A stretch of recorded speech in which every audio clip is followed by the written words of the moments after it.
নমস্কার, তনুশ্রী হোম কিচেনে সবাইকে স্বাগত। আজকে ইলিশ মাছের একটা অভিনব রেসিপি নিয়ে হাজির হয়েছি। লাউ পাতাতে ডাব ইলিশ। ইলিশ মাছের তো আমরা নানা রকম রেসিপি বানিয়ে থাকি। আজকের রেসিপি একটু হলেও অন্যরকম যদি মনে হয় তবে অবশ্যই লাইক করে পাশে থাকবে। একটা মিক্সির জারে 1 চা চামচ করে কালো সর্ষে, সাদা সর্ষে, পোস্ত, 4-5টা কাজু আর 2টো কাঁচা লঙ্কা ডাবের জল দিয়ে একটা মিহি পেস্ট বানিয়ে নিতে হবে। এবার একটা দেখো বাটিতে আমি লাউ পাতা খুব ভালো করে জল দিয়ে প্রথমে ধুয়ে কুচিয়ে নেব। যেহেতু এখন বর্ষার সময় লাউ শাক পাতাতে অনেক সময় অনেক কিছু জার্মস থাকতে পারে, এই জন্য অল্প নুন দিয়ে ভালো করে চটকে এক্সেস জলটা চেপে ফেলে দেবো। তো এইভাবে লাউ পাতাতে একটু নুন মাখিয়ে নিলে কি হবে, লাউ পাতা রান্নার সময় তাড়াতাড়ি সেদ্ধ হয়ে যাবে। এরপর আগে থেকে বেটে রাখা সর্ষে বাটা সেটা দিয়ে দিলাম, হলুদ দেবো, স্বাদ মতো নুন দেবো, আর দিয়ে দেবো সর্ষের তেল। এখানে 2 চা চামচ সর্ষের তেল দিয়েছি, আর এর সাথে 1/4 কাপ মতো ডাবের জল মিশিয়ে নেব, যেহেতু আজকে তৈরি হচ্ছে লাউ পাতাতে ডাব ইলিশ। 2-3 চামচ ডাবের জল এ সময় মিশিয়ে নিতে হবে, দিয়ে এটা একটা আলাদা করে সরিয়ে রাখবো।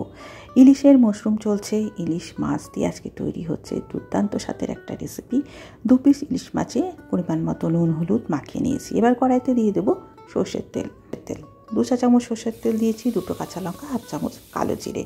ফোড়নটা 30 সেকেন্ড ভেজে নিয়ে আগে থেকে নুন হলুদ মাখানো মাছটা দিয়ে দেবো, দিয়ে এপিট ওপিট একবার করে উল্টে নেব। খুব বেশি কড়া করে ভাজবো না, হালকা করে ভেজে কড়াইয়ের এক পাশে মাছটা রেখে আগে থেকে লাউ শাক আর যে সর্ষে বাটাটা ছিল সেই বাটা মশলা মাখানো লাউ শাকটা দিয়ে দিলাম।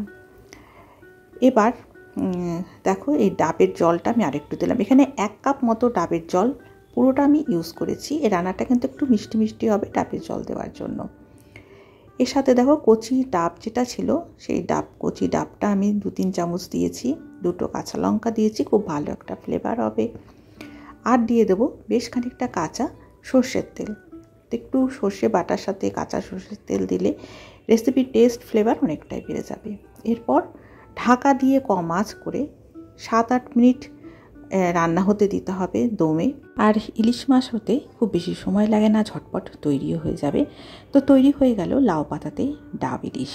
তো বন্ধুরা, আজ এই পর্যন্ত আবার চলে আসবো নতুন কোনো ফ্লেভার নিয়ে। আজকের এই ইলিশ মাছের ভিডিওটি কেমন লাগলো অবশ্যই কমেন্ট করে জানাবে। ভালো লাগলে লাইক করে পাশে থাকবে, নতুন বন্ধু থাকলে সাবস্ক্রাইব করে রেখো। ধন্যবাদ।